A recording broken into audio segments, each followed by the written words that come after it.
the candidates of the AAC in the studio right now, and talking about AAC's campaign plan amid the emerging realities. So, you are welcome, sir, to the studio. Thank you very much. Thank you so much for joining us. We have been expecting you, so we're grateful that you're here now. Okay, so we have Omoyele Sowore in the studio today, and we'll be definitely asking questions about the 2023 election, the AAC's preparations about it, and also your person also contesting for the position next year. All right, so I will be starting off with a question for you about I want to go to the radical side of you, because I'll be asking that first. You have always been described as a radical person in the way you act, and probably with some of your utterances, also right from your days as a student, an activist. Yeah. And so is there a real reason behind your radical nature?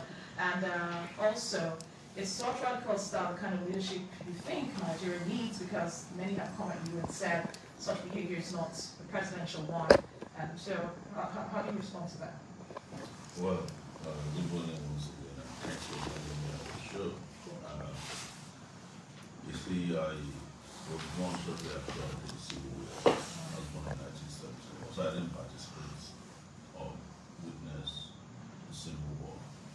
But I did witness a level of oppression in the country that as early as 10 years old, my village was raided by Nigerian police over issues relating to resistance in the market day. And I was there in the dark, witnessing some atrocious activities of Nigerian police.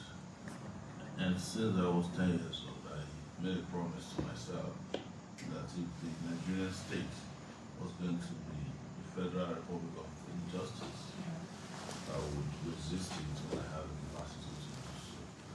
So my radicalism started from experience when I was really young, but it did evolve during my time in the university when there was full-blown dictatorship, military rule, under military rule. Yes, under military rule. But there's still full-blown dictatorship today under civilian rule. So that's where I joined forces with the likes of Fala and several activist students and non-students. And our goal at that time was, there were two in particular. One was to drive the military out of power, and one was to change the economic philosophy of Nigeria, the structural adjustment program, which brought us to where we are today. So that meant that I was targeted also, and my being targeted led to 2 expulsions from the university. So when others had graduated, I was still in the university. I spent 6 years studying a 4-year course at the University of Lagos. So each time they came at me, I just became more hardened to ensure that even if I can't stop oppression for my lifetime, at least my children, relatives, and the people of Nigeria would not, the future would not be as bleak as we have it today. So when people come at me saying that, my radicalism is not presidential, the question we should ask them is, those who have become presidents, and then no radicalism, it's what put you where you are today. So I cannot apologize for who I am. I cannot say that it is wrong to hate oppression and to resist oppression, and to have been part of the resistance movement in this country. I'm proud of it. And we have seen even more radical people who became president, including Nelson Mandela in South Africa. There are people who witnessed our kind of oppression. They were not even just sitting there and using mouth of war to fight back. No, they took up arms against their traducers and oppressors. But we chose very early in life that we not engage in violence, because at the end of the day, the same people we are fighting for victims of a violent So confrontation. you have just been like making sure your voice. I've mostly used my voice. But I found out that, I've used my voice, I've used my pen, I've used my keyboard.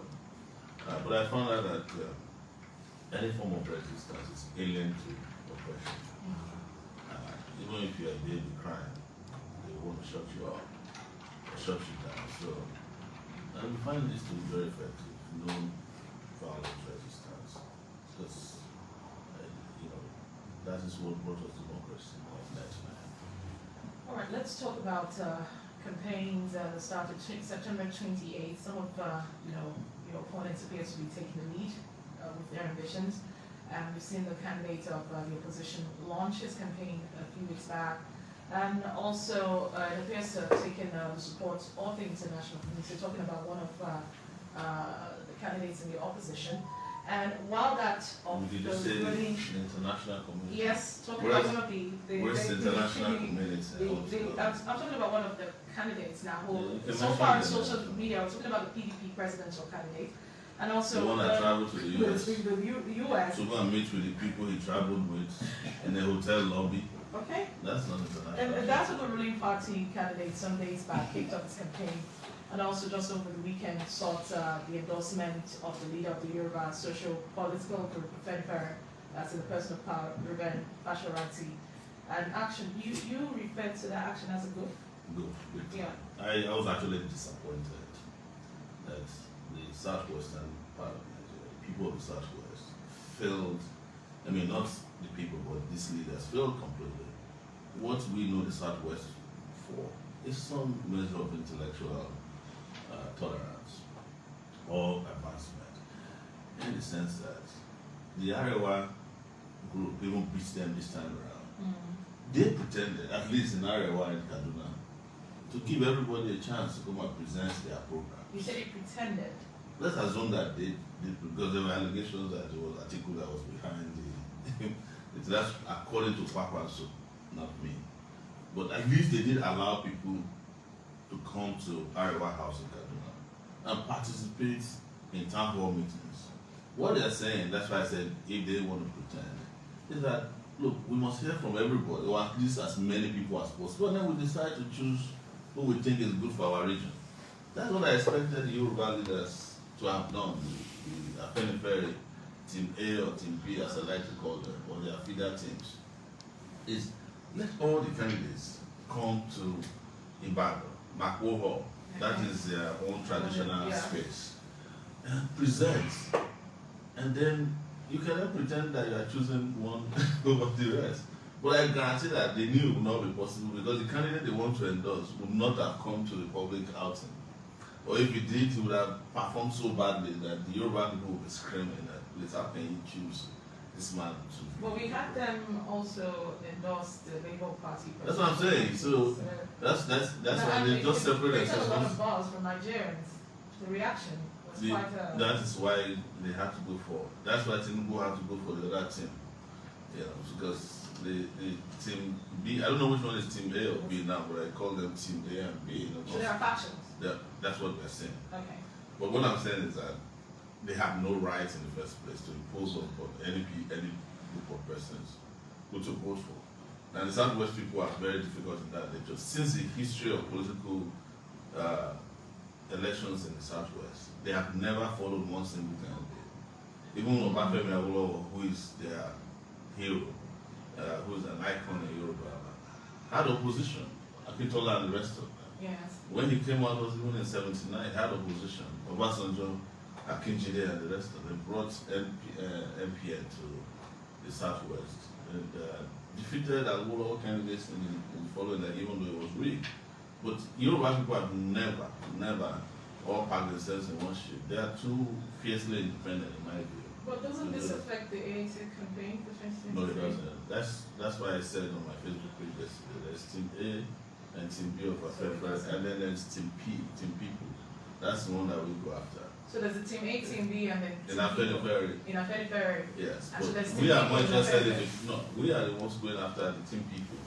Team P. That is the people themselves. That's I coined that myself just so that they can know how fruitless their efforts were. It doesn't affect us. We are not going into I'm not going to go into the person's house and surrender my head to the robbed for election purposes. No, I don't even go to churches and allow people to place their. You do not need the support of the region. I do, but we need support of the people of the region, not social cultural organizations. So you say that the AAC, that's a Look, this old man, I don't have any problem with them. People in their 90s should not be determining for people in their 30s, which they should go for. Yeah. To be honest, respectfully, I've told some of us, you're in the departure lounge of life. When you're in your 20s, you're doing what are you still struggling for at the age of 94? Trying to impose candidates on the population of over close to 50 million people, who are mostly people between the age of 24 and 35. Have you not been told that elders are filled with wisdom, so is that not the case here? If there's wisdom amongst these elders, it is not reflecting what they did in the last few months. Yeah. I think, there's the wisdom of the youth and there's the wisdom of now. So, but my advice is, because I don't want to sound as if I'm suspecting. My advice is that you should take care of themselves. Play with their grandkids. Take care of themselves and stop interfering in political affairs of. So you're asking them to retire at this point and Yes, just the retirement age for a worker is between 60 and 70 and 94. What are you struggling for? What do you want again in life? Like will make you go and be fighting yourself. Well, Because all of them are in their 90s. You build up team A and team B. They're 90s struggling. Well, as long as there's life, there's hope. So. There is, but what we're saying is that we are asking for them to just respectfully bow out and let younger people conduct their affairs. All right. Best interest of people.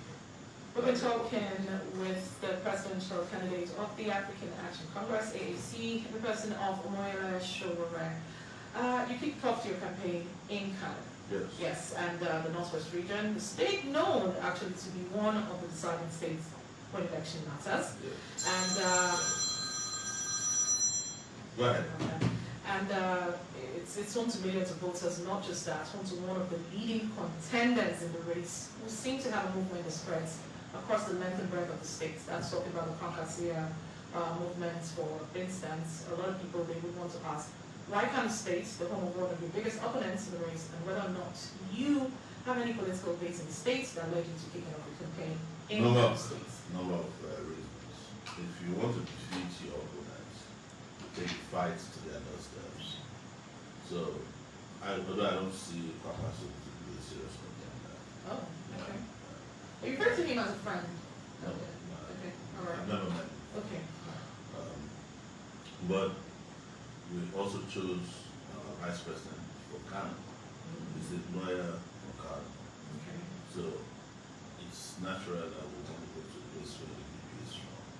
But the most important reason we started from Kano is because of one of the most astute, respected socialist politician in Nigeria, Aminu Kano, is from Kano. All right. Yes. The airport is named after him. Hospital. Okay, yeah. Most people have probably don't know because they don't teach history at university, or universities now, or even secondary school. So this person is someone that we respect a lot. He's the one who mobilized the Talakawas. Okay. He's on days in the north. I think his party was NEP.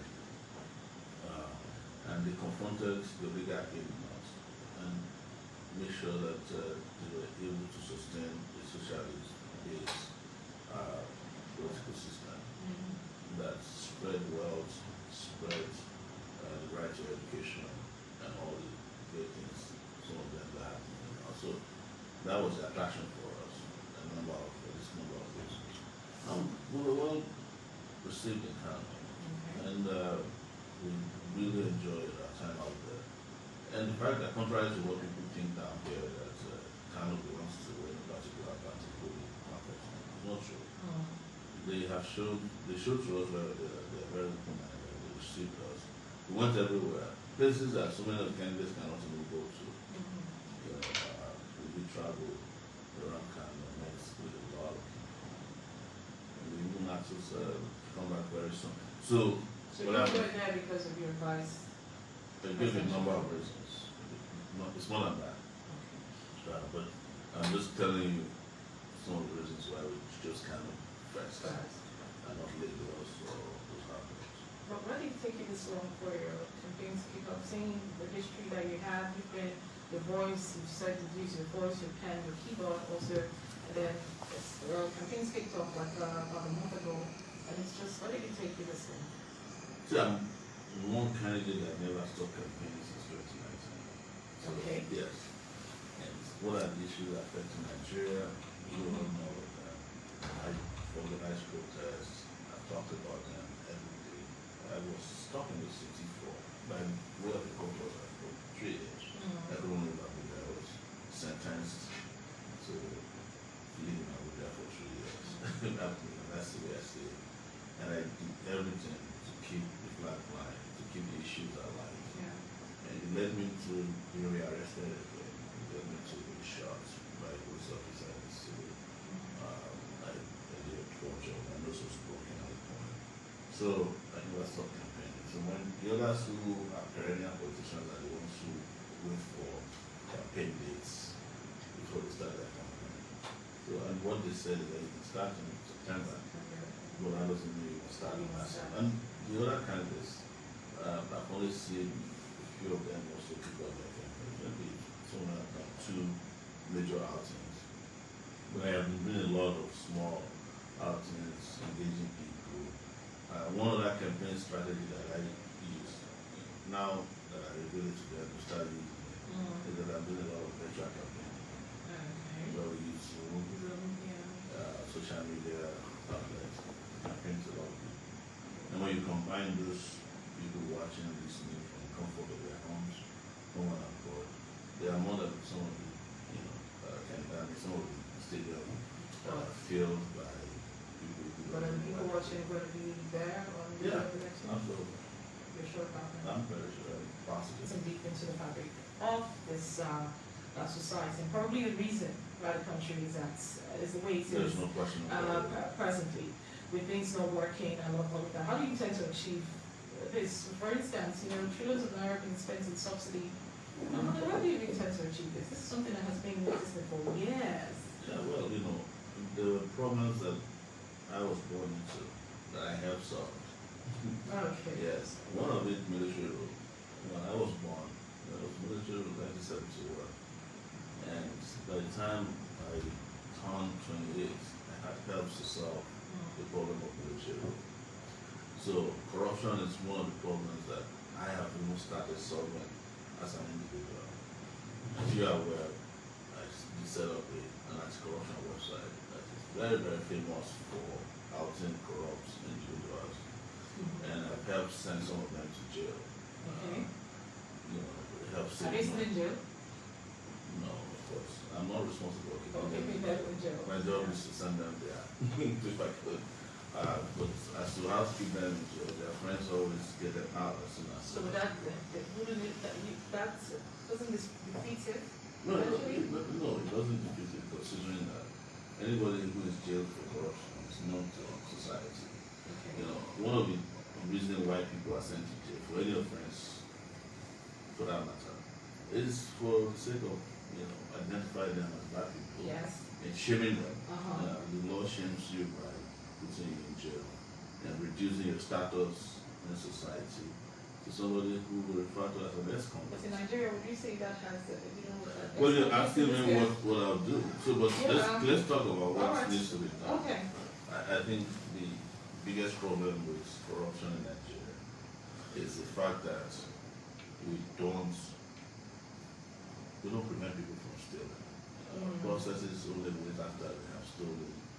And it's always very difficult when people have amassed wealth, illegal wealth, to take it back from them. No matter how legally upright or astute or tenacious a lawyer may be, when someone steals $1 billion, you are most likely not able to get back even 100 million or even 10 million sometimes. All the people under the regime, this Buhari regime, that were arrested when he initially arrived, all of them have recovered their goods back from the government.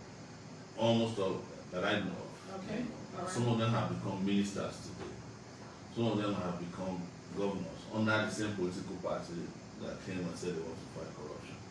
So my first goal would be to entirely apply technology to the way we conduct our financial affairs, both publicly and in the private sector as well. And what this means is that I will get rid of paperwork for most people. Everywhere I go to, people start writing something down on paper. It's just suspicious. We also have to get rid of the paper naira as part of our transaction. That doesn't mean that it will not become a legal tender. It's just that if you're a contractor, I'm not paying you with, paper naira. And we will not have e-naira, which they introduced, but they don't know how to work. Okay, I was wondering if that was even one. Yes, but if you use the advantage of e-naira, in the sense of technology, every time that you experiment can also be tracked. Yes. So, because we are not going to be able to take it out. Yes. We have said it anymore. So, and that's the way government all over the world operate. America, that everybody is shouting about everything, have corrupt people. In fact, I have been quoted that said that America is the most corrupt country in the world. One street in America, known as Wall Street, is more corrupt than all the West African countries put together. So, but the difference between theirs is that there exist institutions and processes in place that can catch people even after they have committed offenses for over 40 years. Yeah, there was a Wall Street person who stole over 50 billion. And he was a successful person. Everybody thought he was doing well. But one investigation led to reveal all his shenanigans. So that's what you tell me. But to go back to Yes. the starting point, is to ensure that we straighten up our systems with technology in such a way that every transaction the federal government is involved, state government, local government, are not so vulnerable that people can just take cash and run away with them or hide them. The moment you put this in place, you have solved 50% of Nigeria's corruption problem. Yes. Okay. The second part is enforcement. Okay. There are laws in this country covering almost everything that needs to be done right, but they are not properly enforced. And why is it that our laws are not enforced? That has to do with place of connection, who you know or who you don't know. Like they say in this country today, if you have a big corruption case, you just get two sets of lawyers. The ones that know the law and the one that knows the judge.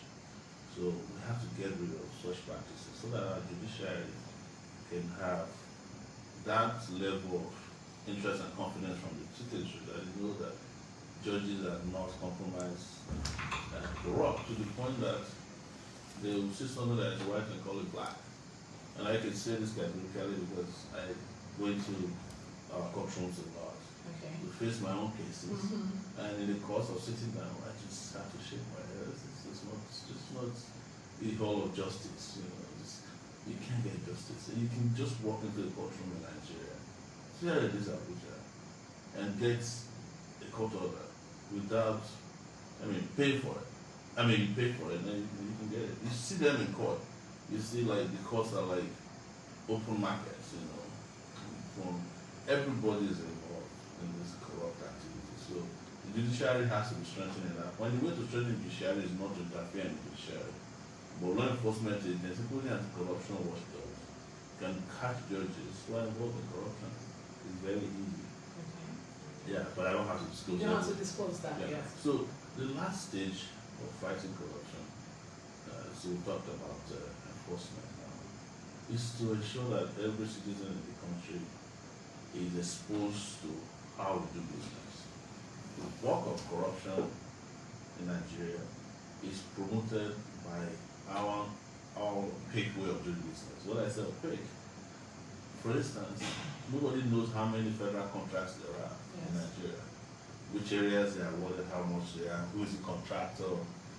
We don't even. I think the CAC is trying now to make sure that all companies in the country, you can download the principal officers of companies, but they're not doing enough. I would make it open That's the essence of open government. Every transaction, every contract in Nigeria will be on the website that the federal government is involved with. Any allocation that federal government is involved with should be on the website. So if you are constructing a road between Abuja and Okoja, what is the date of commencement? What is the expected date of completion will be on that website. What is the construction company handling the sewage? And I mean what was it called? The gutter, we like to call them here. Who is doing the main work? Who are the smaller, big contractors? It should be on the website. And then you can go to the website of the CAC and download who are the directors of this company. When did they start it?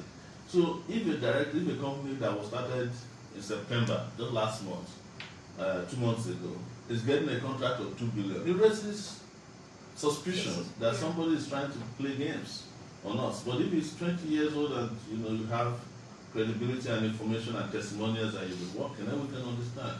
If we find on the website of CAC that the director of a company is 9 years old, you already know who they are. So that way, you eliminate a lot of the shady ways we contract. I'm just using contract as one of the examples.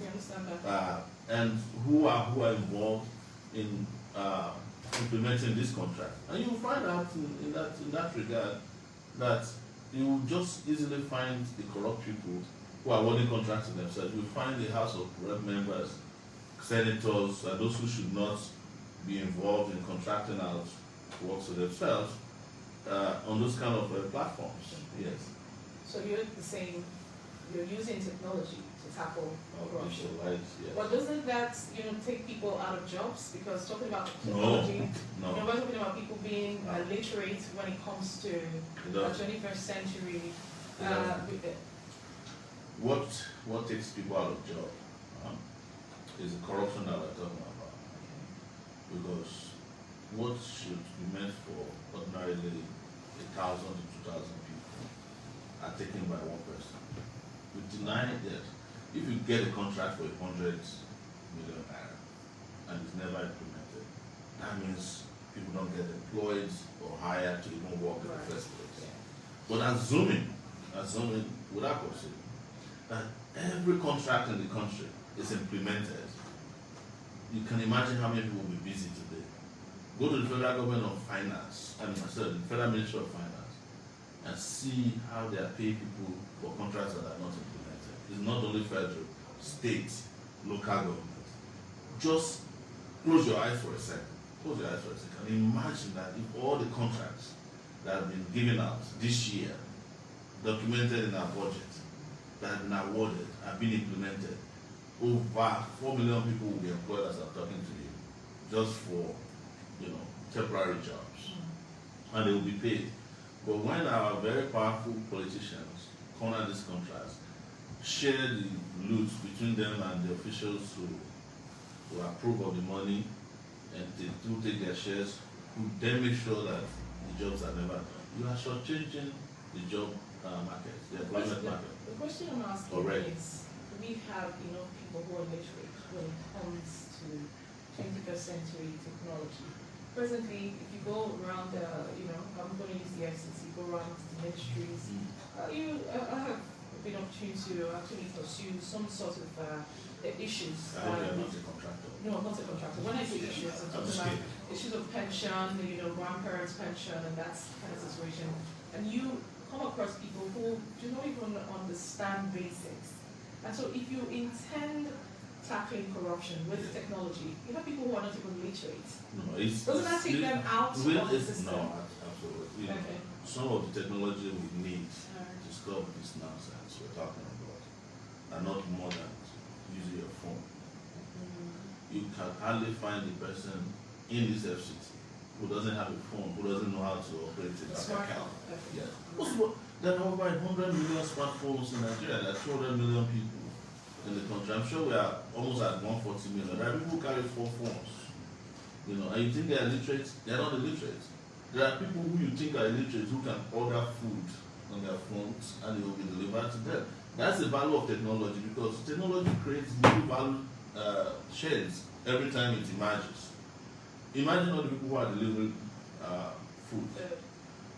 10 years ago, the only place you can get a taxi is to walk around and go to the taxi park. Yeah. It might be 1 kilometer away from where you are, you must walk there. But look at what Uber, Bolt, and all these taxi apps are doing to you now. It has brought into the job market people who ordinarily would not have been employed. And it has provided additional revenue or income for those who are employed who want to take up other jobs. There are a lot of people who are doing Uber who also have mainstream jobs. They just want to make extra money. Before, you could never find a female driving taxi. Maybe you find one out of 1,000. Yeah. These days, you call Bolt, the person driving is a female. So, value chains everywhere, and that's the value of technology. But the downside of it that I am explaining to you is that look, see what is happening to our system.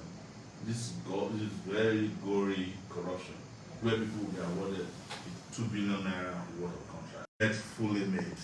If all these contracts are being implemented, how many hands will be employed? There will be an accountant on board, a lawyer will be asked to draft something.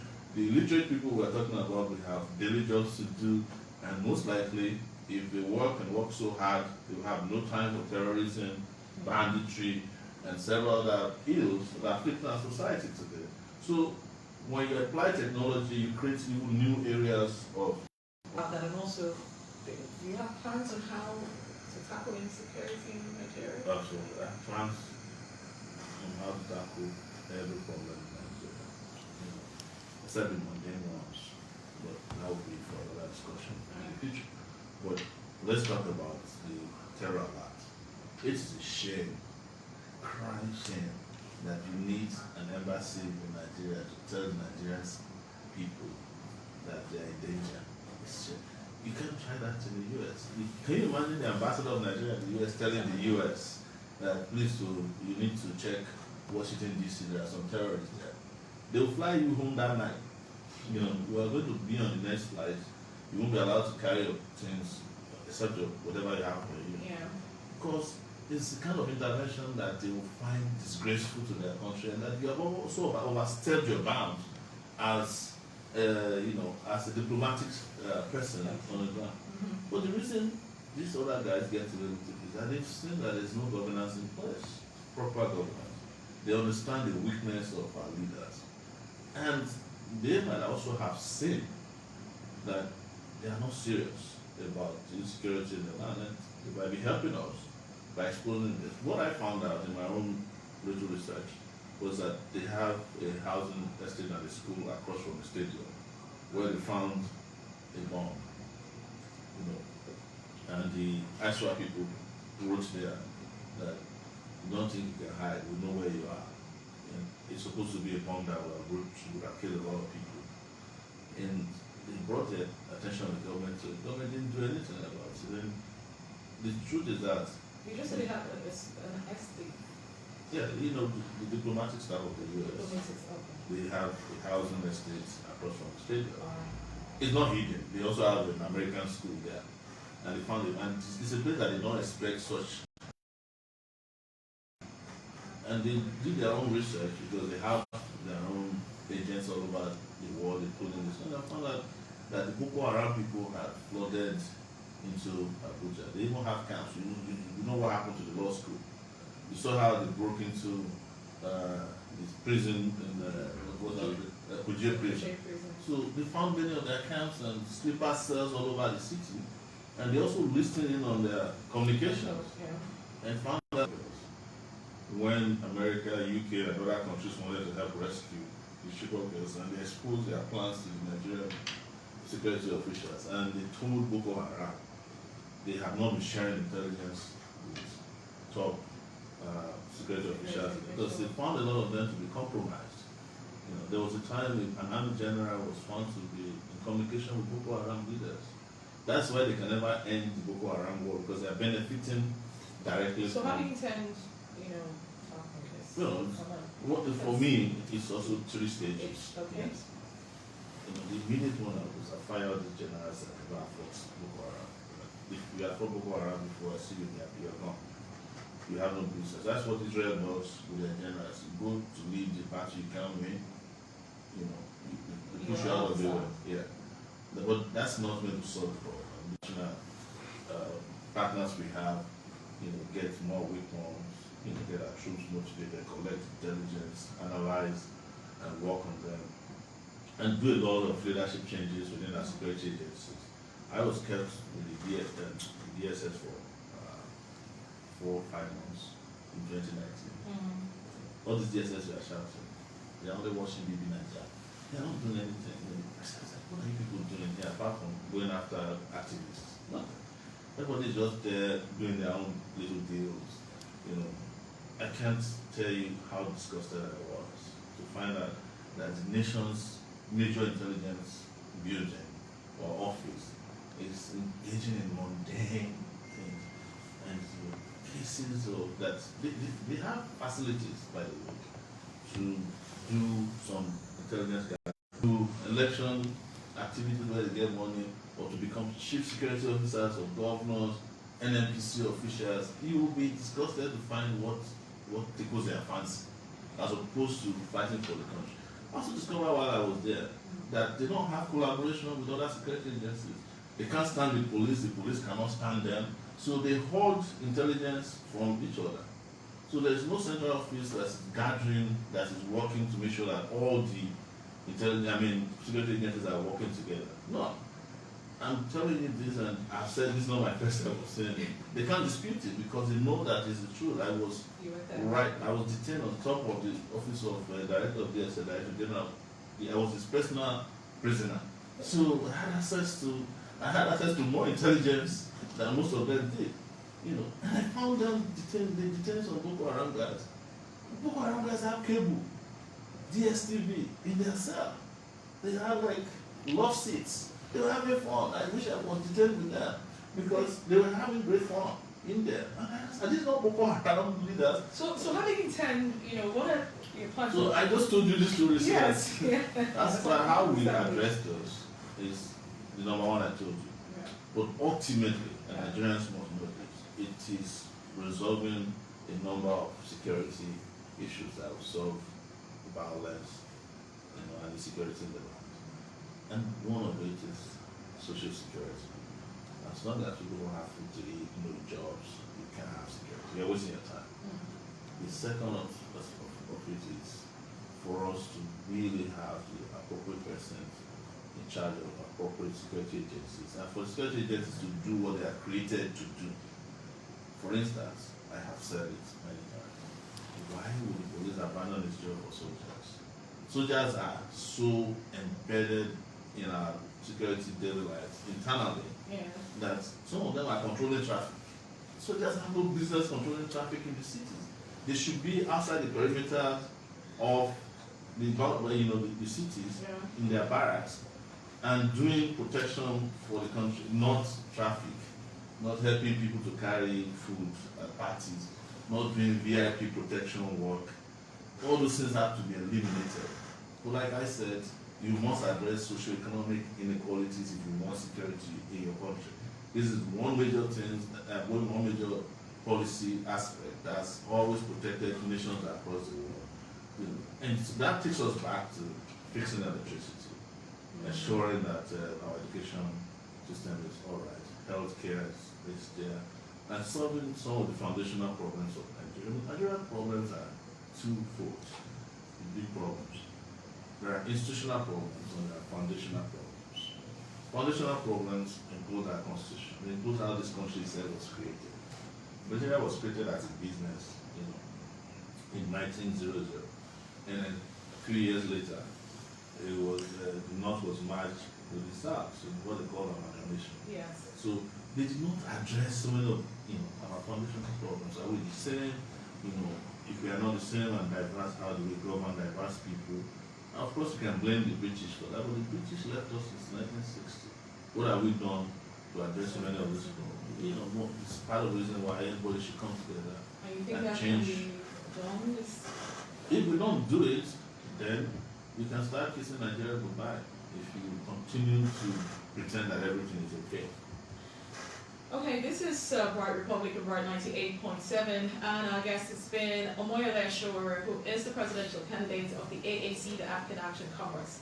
I have a question from a listener asking, good morning to you, Virtue from Asodrive. You say, I join other patriotic and well-meaning Nigerians to welcome our next president, Omoyele. Sowore, it's a bright effort. You say, I salute you, Your Excellency, sir. This is from Virtue from Asodrive, is saying, one thing you have said in the course of putting out your policies and manifesto that Virtue is saying he loves so much is when you said you would probe and make the current administration pay for corruption carried out during his administration, and also make them account for every kobo stolen during their time in office. Asking if you're sure you can do that, and or is it just a political statement? It's not a political statement. And the easiest way to explain this to Nigerians is that in 1999, President Olusegun Obasanjo found a lot of money stolen by Abacha, and they went after his wealth. You can argue that the only reason why they're after him is because he's dead. Yeah, I wanted to say So, that. if the dead can still be sending us money as of 2022 since 1990, the ones alive should be able to send us every kobo they stole. Well, you just said, Yeah. you said here that, it's really hard getting back some of this money. It is hard, but we can get a lot of money back. What I'll say is going forward, I won't allow it to be for us to make it easy for people to steal. So, I mean, how do you allow one person, Abacha for instance, to have stolen $5 billion? Do you know what $5 billion could have bought for you? You can change $5 billion today. It's 810 naira or 820 to 5 billion. You multiply it. I'm sure if you get the figures, you'll be dizzy. Yes, if you put it on a highway, it will build a road from Maiduguri to Lagos. And there will be 6 lanes on both sides. That's a lot of money. $5 billion is a lot of money. If you ask how many gallons of water can it purify, it would occupy the whole of Egypt, in a reservoir. If you bought jets with $5 billion, all these huge jets, the A380, which is the biggest, the double decker, each of them is 400 million naira. So you buy, let's assume that we just create an airline, Yes. we will have some of the best jets in the world. And we have we can turn Nigeria into an international hub for the entire African continent, where if you don't go to Nigeria, you can't fly elsewhere. $5 billion can start that. So it's doable. You can, do what the former president did. That's what you're saying. I'm just saying $5 billion from one person. Yeah. So if we then pursue the others, Yeah. the ones that are alive in particular, they are sitting on gold mines. So before you know it, we would have recovered over $60 billion. And what is our budget? So, and I'm sure we can even, we probably recover, if we go after all the major people who are stolen from Nigeria, who are still alive, we can recover nothing less than $1 trillion easily. There are people who, as we speak in this Abuja, have stashed money in their apartments, houses. There are over 6,000, the DSS told me there are over 6,000 houses that are unoccupied on Aso Drive alone. I mean the Aso Koro area. So it is not a political statement. It's not, no, it's not. Saying. I've been fighting corruption on my own, just on my own. I fought corruption that recovered billions for Nigeria. So you can imagine when I'm president, there will be a lot of recovery. So wrapping up with a final question. We know that looks like the ruling party, the PDP, and also the Labour Party, seems like they're the front runners for the 2023. That's what you guys in the media are doing. It seems like they're the front runners. Do you think that your party stands a chance? We stand a chance. We stand a better chance if they are interested in the elections. And this is where it's important to appeal to the media. I'm also in the media. Yeah. The complete manipulation of public perception about candidates is part of the problem we have in the country. How would you say that PDP is a front runner when their candidates that have run this country in the past, or APC? The candidate the APC presented cannot even go for debates. The man has not appeared before any one of you since he became a candidate. But you keep pushing him as a front. How is he a front runner? Is it by policy? Is it by intellect? Is it by physical fitness? How is he a front runner? Tell me, how is the PDP candidate a front runner? How is the Labour Party guy a front runner? No, you have this conspiracy against the public, the media, and I'm guilty too because I run a media company. I mean, I own a media company, but I don't run it. Okay. Yeah. to say people who should not be, the real front runners are people who are speaking to these issues, the ones that you can call at any time and will show up on your show. I'm sure between now and the end of the election, you are not going to get any other major presidential candidate into your studio, but you deserve to. Yes. You should be asking them questions. All of them, you should be willing them in and out of studios to explain what they want to do for 200 million people. But those are the people that don't come to you that you call front runners. People who don't speak to anything. You just sit down in the comfort of your We office. see their presence. Where? We see their presence. Where? So Where is not their that- presence? Are you well, talking really about the fake possible. rallies that they buy people to attend? But when you refer to the, Do talking you know how? about Do Nigerians, you know how Obama won U.S. election? He spoke at a rally. I mean, not a rally, a congress of the Democratic Party, at a very crucial period of the country.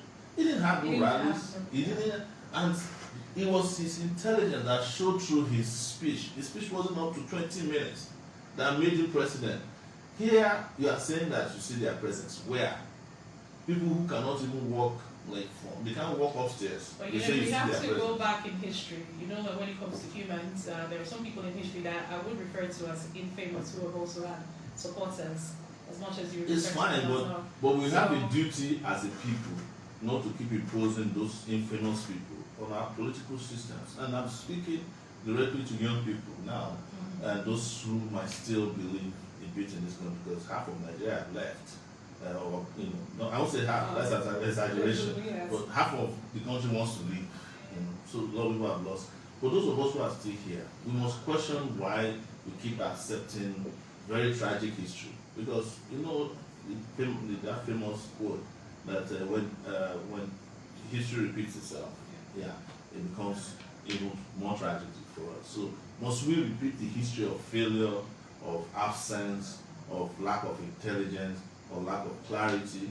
No, we must reject it. So if a candidate is not fit for office, or hasn't shown that he's fit for office, you cannot say that you have their president. Just like a child that comes to class every time, but cannot pass exams. On the exam day, he doesn't show up. But Can we you see- promote such a person? Of course. Exactly. So that's what the other candidates are showing to you. They are telling you that they don't care about you. They don't even respect you guys in the media. When you invite them, they don't answer you. They don't talk to you. They don't discuss policy. You cannot interrogate what they are about. And you will keep saying that in front runners. I think it's high time we change that. All right, it is a wrap today on Right Republic. Thank you so much, sir, for honoring this invitation. We appreciate that you made our time to do this with us. Omoyele Sowore, presidential candidate of the African Action Congress, AAC, Yes. in the studio of Bright FM today on Bright Republic. We hope that when we extend the invitation again, we probably you honor it again. If you agree not to call any candidate front runner until the election is over. All right. The Obio Sports takes center stage next. Stay tuned to Bright.